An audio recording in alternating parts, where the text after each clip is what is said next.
Charles Manson et ceux qu'il appelait sa famille vont devenir les tueurs les plus tristement célèbres du XXe siècle. Aujourd'hui, je vais vous parler du tueur en série Charles Manson. Charles Manson. Qui n'a jamais entendu ce nom au moins une fois dans sa vie? Que ce soit dans des films, dans des séries, dans des musiques, dans des documentaires, etc. Il est extrêmement connu, mais est-ce que vous savez autre chose de lui que le fait que ce soit un des plus grands tueurs en série? Extrêmement repris dans la culture populaire, on sait plus trop quoi penser de lui. Alors déjà dans la vidéo, je vais l'appeler Charlie. Si je l'appelle Manson, j'ai peur que vous confondiez avec le chanteur Marilyn Manson, qui a pas choisi son nom au hasard, hein. Donc ce sera Charlie, et de toute façon c'est comme ça qu'il se faisait appeler.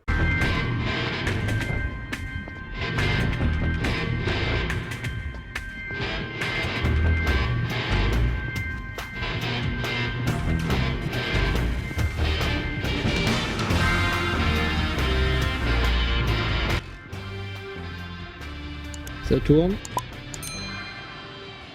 Charles Manson, le tueur. Alors déjà, sachez que je ne vais pas vous faire tout un speech sur l'enfance de Charlie, de son passé en prison, etc. Il y a énormément de documentaires là-dessus et de vidéos.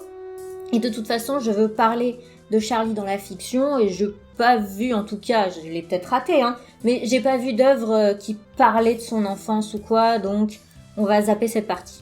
Quand on demande aux gens de citer un grand tueur en série, c'est vrai que le nom de Charlie revient très très souvent. Alors, je vais voir un petit peu dans certaines œuvres combien de crimes il aurait commis, histoire de voir si c'est vraiment l'un des plus grands tueurs. Dans le film de Mary Harron, Charlie Says, sorti en 2008, il aurait commis 0 meurtre. Dans la série de Joe Penhall, Mindhunter, commencée en 2007, il aurait commis 0 meurtre. Techniquement, il n'a tué personne. Dans le film de Quentin Tarantino, Once Upon a Time in Hollywood, il aurait commis 0 meurtre. Dans la série Esprit criminel, plus précisément l'épisode 16 de la saison 1, donc en 2005, il aurait commis 0 meurtre. Alors attendez, 0 meurtre? Genre, l'un des plus grands tueurs en série aurait commis 0 meurtre. Et c'est là qu'il y a une chose étrange, c'est que à l'époque, les médias l'ont dépeint comme l'un des pires tueurs en série, comme un monstre, un tueur sanguinaire, alors qu'en réalité, il a tué personne. Sauf que cette image qui a été donnée par les médias à l'époque, elle est restée très très longtemps gravée dans les esprits, ce qui fait qu'on considère Charlie comme l'un des plus grands tueurs, alors que, comme je l'ai dit, il n'a tué personne. Et si vous allez sur le site tueurensérie.org, il a une page, mais elle est très courte puisqu'il a tué personne. Pourtant, il y a bien des meurtres qui sont reliés, il n'a pas fini en prison pour rien. L'importance de la famille.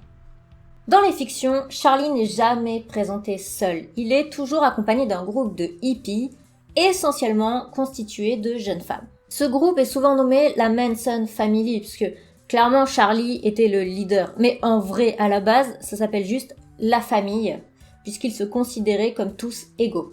Et effectivement, si on regarde toutes les œuvres où on voit Charlie, il est toujours entouré de jeunes femmes au look hippie, qui prennent des drogues, mais il y a aussi quelques jeunes hommes. On peut voir le groupe vivre dans un bus, puis dans un ranch, puisque le groupe va s'agrandir, et le ranch est un ancien décor de western. Toute cette partie, c'est totalement vrai, hein. Il s'est vraiment passé ça, et c'était avant toutes les histoires de meurtre, hein. Donc jusque-là, tout va bien. Et c'est là que ça devient le bordel total. C'est-à-dire que c'est pas très clair, mais que ce soit en vrai ou dans la fiction. Il y a eu beaucoup de témoignages à l'époque de gens concernés, mais je vais pas vous faire tout un speech là-dessus parce que la vidéo durerait 10 heures, mais sachez que c'était très compliqué et pas clair et ça se mélangeait, enfin c'était très difficile de comprendre ce qui s'était passé. Alors là, je vais vous parler rapidement du film Charlie Says, qui est très bien et qui, je trouve, résume assez bien ce qui s'est passé. Il faut savoir que dans la soixantaine de personnes qui faisaient partie de la famille, en dehors de Charlie, il y avait seulement 5 personnes en réalité qui ont été impliquées. On avait Leslie Van Houten, dit Lulu, Susan Atkins, dit Sadie, Patricia Krenwinkel, dit Cathy, Bobby Beausoleil et Charles Watson, dit Tex. Ce sont eux et uniquement eux qui ont participé au meurtre. Mais ce qui est étonnant, c'est que dans la fiction, on voit très peu les 2 hommes que j'ai cités. Par contre, on voit beaucoup les 3 jeunes femmes. Faut dire que si les jeunes femmes ont autant marqué, c'était notamment par leur comportement lors de leur procès.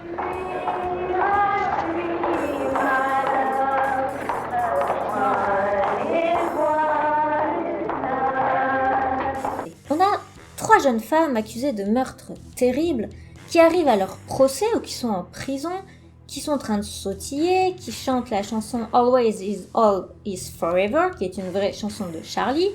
Elles ont l'air complètement décalées de la réalité. L'histoire des femmes, ça existe. Trop cool. Et c'est un petit peu ce qu'on montre dans la fiction. On a des jeunes femmes qui ont l'air complètement défoncées, qui sont comme des enfants et qui se sentent totalement libres en fait de ce qui se passe.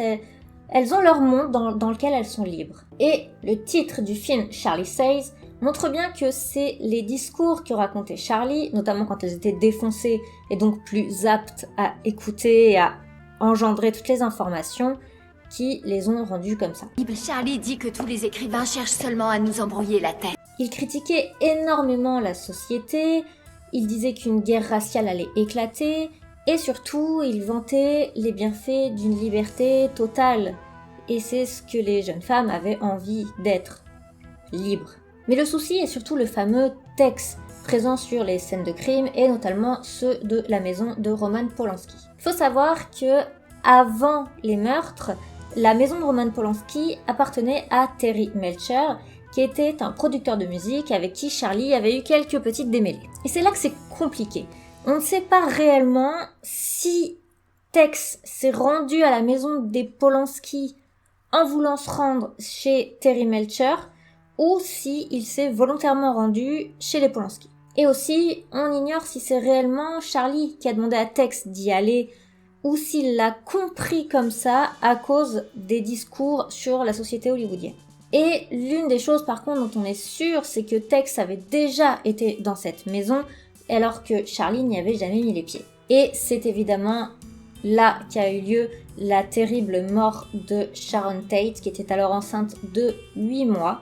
Mais, je le rappelle, Charlie n'était absolument pas présent sur les lieux. Il aurait été présent le lendemain sur la scène de crime du couple des LaBianca, mais il serait resté à la voiture. Donc, même s'il aurait effectivement été présent, il n'a pas participé au meurtre. Et il existe même une interview de la mère de Sharon Tate qui dit clairement que c'est Tex le coupable du meurtre de sa fille et non Charlie. This man was not guilty of murdering my daughter, okay? Of all the 7 murders that I know of, he did not commit one of them, all right? I feel that he has taken the blame for all of them. And the ones that should be blamed for is Tex Watson. Once Upon a Time in Hollywood. Alors, je suis obligée de faire une partie sur ce film. Quand je suis allée le voir au cinéma, il y a énormément de gens qui ont dit clairement qu'ils n'avaient rien compris, notamment à la fin du film. Du coup, autant essayer de faire une petite explication. La chaîne Padawam HD a d'ailleurs fait une superbe analyse de ce film, ainsi qu'une très bonne analyse de Charles Manson. Je vous mets les deux en description. C'est beaucoup plus complet que ce que moi je vais vous dire, donc si vous voulez quelque chose de beaucoup plus complet et beaucoup plus long, n'hésitez pas à aller voir son travail. Déjà, il faut savoir que le film Once Upon a Time in Hollywood est ce qu'on appelle une uchronie. Une uchronie, c'est un récit d'événements fictifs ayant pour base des faits historiques. Par exemple, on peut citer toutes les œuvres comme The Man of the High Castle, où l'idée c'est « et si les nazis avaient gagné la Seconde Guerre mondiale ?» Ici, c'est totalement l'idée, sans les nazis, on oublie ça.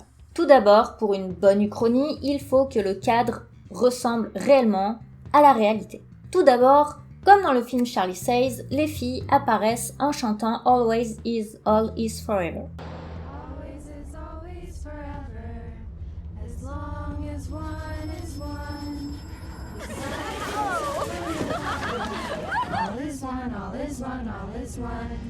On voit plusieurs personnages qui sont totalement réels. On voit donc Charles Watson, Tex, Leslie Van Houten, Lulu, et on a aussi Lynette Fromm, dit Squeaky, qui n'a pas participé au meurtre du tout, mais je l'ai dit, donc ils ont vécu dans un ranch et Squeaky était très présente dans la vie du ranch. Et bien sûr, on aperçoit Roman Polanski et Sharon Tate. Quant à Charlie, il apparaît quelques secondes à 51 minutes du film environ. Salut, je cherche Terry. Je suis un ami de Terry et de Dennis Wilson. Eh bien, Terry et Candy n'habitent plus ici, ce sont les Polanski qui vivent ici maintenant. Faut savoir que cette scène est issue d'une légende urbaine, comme quoi en réalité Charlie était au courant que Terry Melcher avait déménagé, mais on n'a aucune preuve que c'est vrai. Mais l'histoire n'est pas du tout centrée sur Charlie, il apparaît, comme j'ai dit, 10 secondes à tout péter. Elle est centrée sur un acteur, Rick Dalton, donc un acteur de western sur le déclin, et qui s'avère être le voisin des Polanski, ainsi que Cliff Booth, son cascadeur. Et si Rick Dalton est un personnage parfaitement inventé, Cliff Booth serait basé sur un vrai personnage lui aussi. Il serait inspiré de Donald Shee, qui était lui aussi un cascadeur. Je l'ai dit, la famille vivait dans un ranch qui était un ancien décor de western, et il s'avère que Donald Shee avait été cascadeur dans ce ranch, donc le Spawn Ranch. Et quand Cliff Booth passe au ranch, il dit lui-même clairement au propriétaire, George Spawn, d'où le Spawn Ranch, qu'il a bien travaillé ici. Donc déjà, les deux personnages ont travaillé dans ce ranch en tant que cascadeur. On a déjà un lien. Après avoir ramené l'une des filles et discuté avec le propriétaire, Cliff Booth s'en va, sauf qu'un mec, Clem, a percé une de ses roues et il va lui démonter salement sa gueule.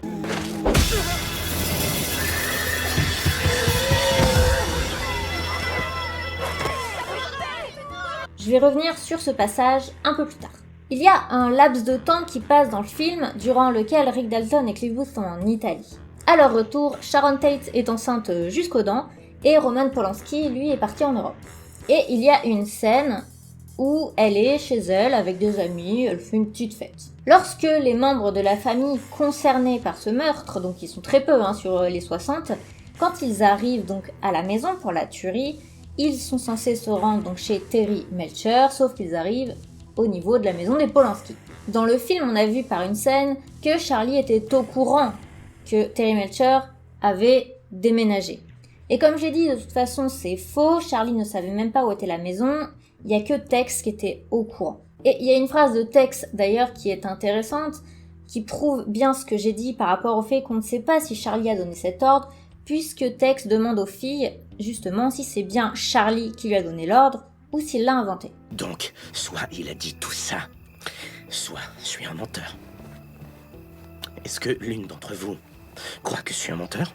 Et c'est là le gros moment du chrony, puisque finalement, au lieu de décider d'aller chez les Polanski, il décide d'aller chez Rick Dalton. Et je viens de spoil la majorité du film, mais au moins cette scène, je la laisse parce que pour moi c'est la meilleure scène du film. Revenons maintenant sur Cliff Booth et donc Donald Shee. Faut savoir qu'après les meurtres, Charlie va se mettre en tête que c'est Donald Shee qui a tout balancé, puisqu'il était venu au ranch comme Cliff Booth avant les meurtres. Et il pense donc que Donald Shee les a balancés et que c'est pour ça que certains membres de la famille, Charlie compris, sont partis en prison. Il est donc assassiné un peu en dommage collatéral par un certain Steve Grogan, surnommé Clem. Et oui, comme le mec à qui Cliff Booth dans le film démonte salement la gueule. Donc ici, Tarantino a fait en sorte que Donald Shee se venge de Clem. Il faut savoir que ce meurtre a été complètement passé sous silence et que le corps n'a été retrouvé que 8 ans après, quand Clem a bien voulu dire où était le corps. Et d'ailleurs, c'est quand il a dit où était le corps que Clem est sorti de prison. Tarantino fait pour moi un hommage à Donald Shee, cet homme dont le meurtre, tout le monde en avait rien à foutre et dont le tueur a fait seulement 8 ans de prison. J'espère vous avoir un petit peu éclairé sur la réalité de Charles Manson et vous avoir fait vous poser des questions sur la réelle implication qu'il a eue dans les meurtres et donc sur la réalité qui entoure ce personnage. Et surtout vous avoir présenté Donald Shee, cet homme qui a été complètement oublié. Et je l'espère aussi vous avoir prouvé que le film Once Upon a Time in Hollywood est beaucoup plus que ce qu'on pouvait le croire, qu'il y a énormément de recherches derrière. Tarantino a vraiment beaucoup travaillé ce film. Et malheureusement, comme beaucoup de gens ne l'ont pas trop compris, il passe un petit peu à la trappe comme l'un de ses, pas pires films, en tout cas pas l'un de ses meilleurs, alors que c'est sûrement celui où il y a le plus de recherches et je trouve ça vraiment dommage. Évidemment, je peux pas vous citer chaque détail, mais il y a vraiment un travail monstre. Déjà, comme je l'ai dit, parler de Donald Chi alors que tout le monde l'a oublié, ou encore, si vous prenez le Spawn Ranch, il est refait à l'identique, c'est incroyable. Comme je le dis, il y a vraiment, pour moi, énormément de travail de la part de Tarantino. Donc, j'espère que cette vidéo vous aura plu. Ça fait un petit moment que j'ai dit que je ferais une vidéo sur Manson. Je savais pas trop comment aborder ce sujet parce qu'il est assez compliqué. Donc, j'espère que la façon dont je l'ai abordé vous aura plu. Je vous conseille le film Charlie Says, puisque bon, le film de Tarantino, il est connu, mais Charlie Says beaucoup moins. Et il est très intéressant. Et en plus, il est vraiment bien joué et le casting est très intéressant lui aussi. Et voilà, j'espère donc que vous saurez que l'histoire est plus compliquée que ce qu'elle en a l'air. Sur ce, je vous fais des bisous. J'espère que mon look un peu justement inspiré à la Sharon Tate et tout ça vous aura plu, parce que je fais des recherches sur mon look, voilà, donc j'espère que ça vous aura plu. Et je vous fais de gros bisous. Je vous dis à la semaine prochaine, sachant que je l'ai dit, je vais travailler en décembre et du coup, je sais pas trop comment ça va se passer encore. Je vous tiendrai au courant, surtout sur Instagram, donc n'hésitez pas à m'y suivre. Et sinon, évidemment, abonnez-vous, le pouce bleu et tout ça. Et voilà, je vous embrasse et je vous dis à très bientôt. Bye bye.